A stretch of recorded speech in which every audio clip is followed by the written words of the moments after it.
कि भगवान की कथा में आप जयकारा नहीं लगाते हो ना, मतलब लगाते हो, कई कई भैया ताली भी नहीं बजाते, उनकी गलती नहीं है।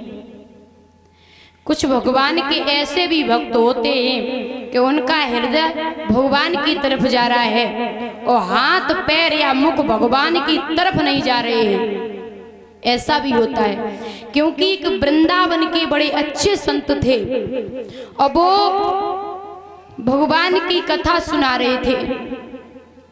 जितने श्रोता थे ना, सब बैठ करके भगवान की कथा सुन रहे थे। जब भगवान की लीला आती है ना, तो श्रोता भावुक हो जाते हैं। तो महाराज जब वो संत भगवान की कथा सुनाते थे तो उनकी आंखों से अश्रुधारा बहती थी। जितने श्रोता थे ना, वो सब रोते थे। पूरी पंडाल में एक ऐसा व्यक्ति बैठा था जिसके आंखों से आंसू नहीं आ रहे। वो मन में विचार कर रहा कि मैं रोने का प्रयास तो बहुत कर रहा, पर मेरी आंखों से आंसू नहीं आ रहे। तो महाराज उसने क्या किया कि दूसरे दिन जब वो कथा सुनने के लिए आया तो जेब में एक मिर्चियों का पाउडर डाल के लाया। संत ने कथा सुनाई और जितने श्रोता थे ना, वो कथा सुनने लगे। तो महाराज जब कथा सुनने लगे हैं तो सब श्रोता रोने लगे, क्योंकि संत रो रहे हैं। वो व्यक्ति बैठा था, उसने मिर्ची का पाउडर निकाला और आंखों में डाल लिया। अब वो रोने लगा। जो पड़ोस में बैठे थे उसने कहा, भैया मैं संत से जाकर के आपकी शिकायत करूंगा। और कथा हुई, विराम आरती हुई, उसके बाद में कुछ लोग पहुंचे और कहा संत से कि पंडाल में एक ऐसा व्यक्ति बैठा था, वो आपकी मजाक बना रहा था। संत ने कहा कि बुला दो। महाराज संत ने उस व्यक्ति को अपने पास में बुलाया है और जवाब दिया, लाला क्या बात है? तो बोले, ये जेब में मिर्ची का पाउडर डाले हुए है। जब आप रोते हो ना, तो ये मिर्ची का पाउडर आंख में डाल के रोता है।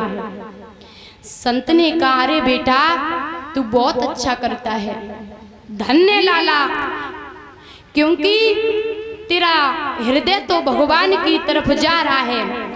अच्छे संत होते हैं ना, वो तुरंत समझ जाते हैं। संत ने कहा, लाला तेरी आंखें भगवान की तरफ नहीं जा रही थी।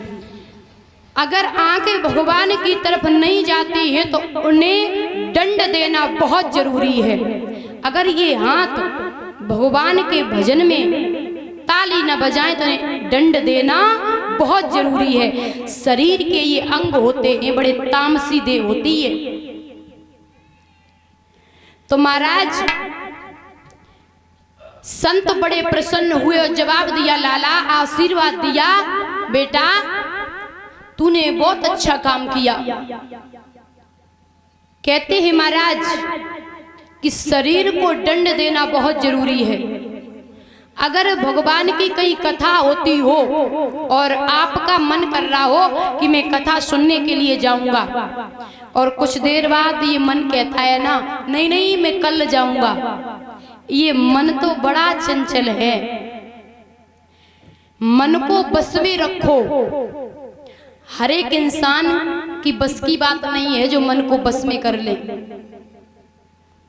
कहते हैं महाराज धीरे धीरे कुछ आदतें सुधारो तो ये मन है ना, वो बस में हो जाएगा, क्योंकि मन तो चंचल है। तो वो पैर जाते नहीं है तो उन्हें कसौटी दो, दंड देना बहुत जरूरी होता है। बोली गोविंद भगवान की, बोली कन्हैया लाल की। आइए श्री सुखदेव भगवान वर्णन करते हैं, राजन परीक्षित आज राजा उत्तान पात्र रोने लगे हैं और जवाब दियो, अरे प्यारी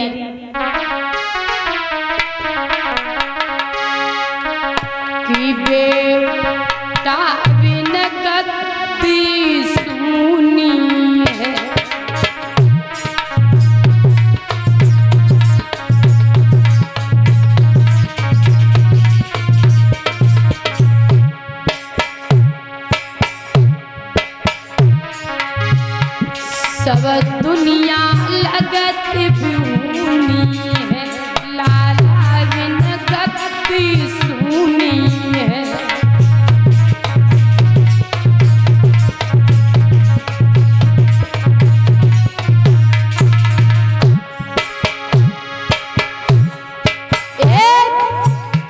बन जाए तपो में भूमि है,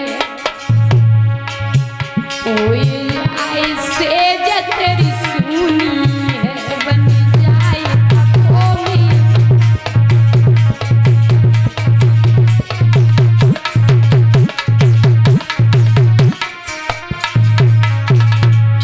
मैया ने जवाब दिया, अरे महाराज,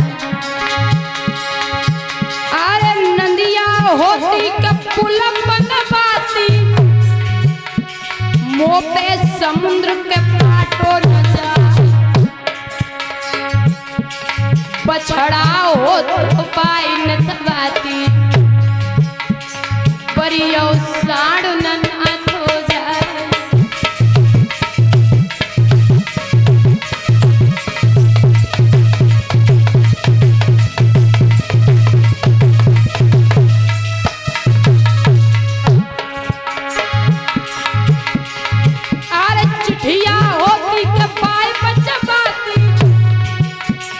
बरियो करम न पाँचो जा,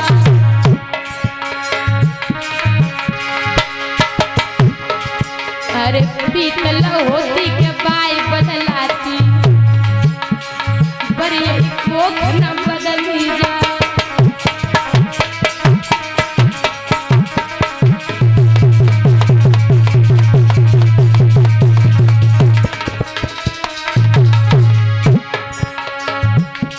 ओ मुरली के बजैया श्याम, सभा में मोहिनी तेरती है,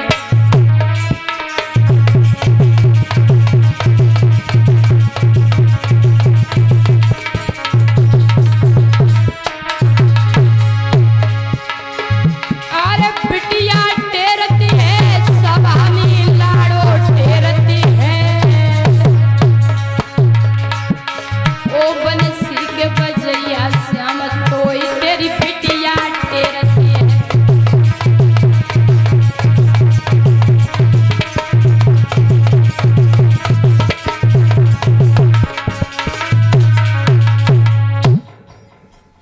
ध्यान रखे भैया,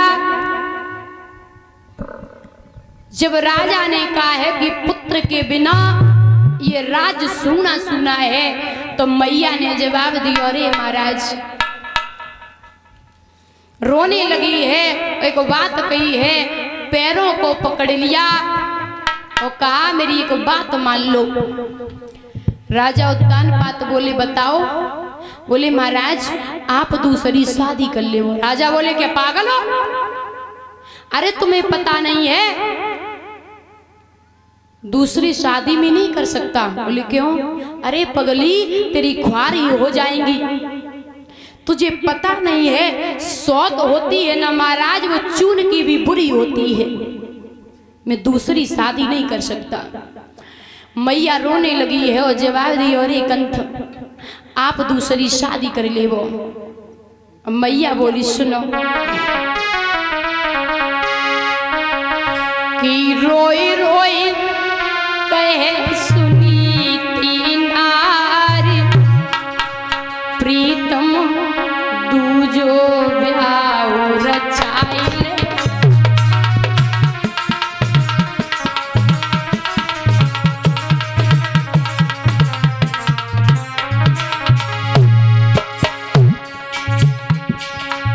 रोई रोई कहे सुनी थी नारी सजना दूजो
प्रीतम तू जो ब्याह रचाइले।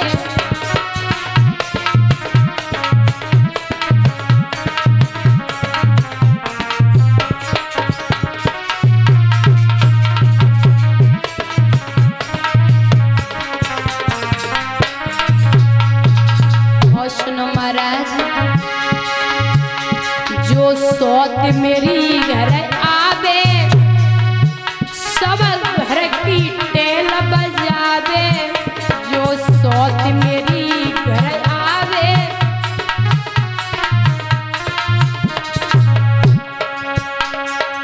बाकी लला होए दुई चार प्रीतम जो ब्याह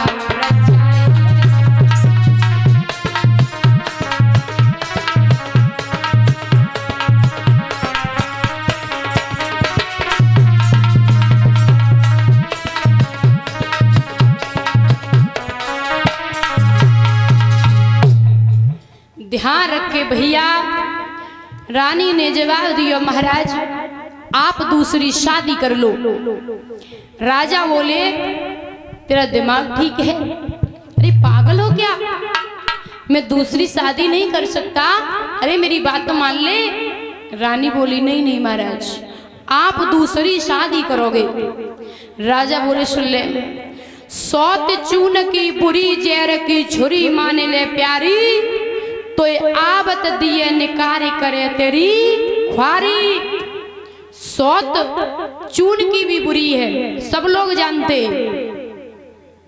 और जवाब दिया है कि तो को दिए कले समान उपदेश जान की प्यारी, काये को कांटे बहुत खून की प्यासी। अरे पागल हो। महाराज एक बात बताएं दादा, ये सौत चून की भी बुरी है ये कहावत कहां से चली? महाराज एक घर में दो सौतें थी और वो आपस में बहुत झगड़ा करती थी, एक दूसरे से बहुत लड़ती थी। तो वो व्यक्ति था ना वो सुबह चला जाता था काम से, जब शाम को आता था ना तो वो बड़ा परेशान था कि मैं किसकी सुनूं।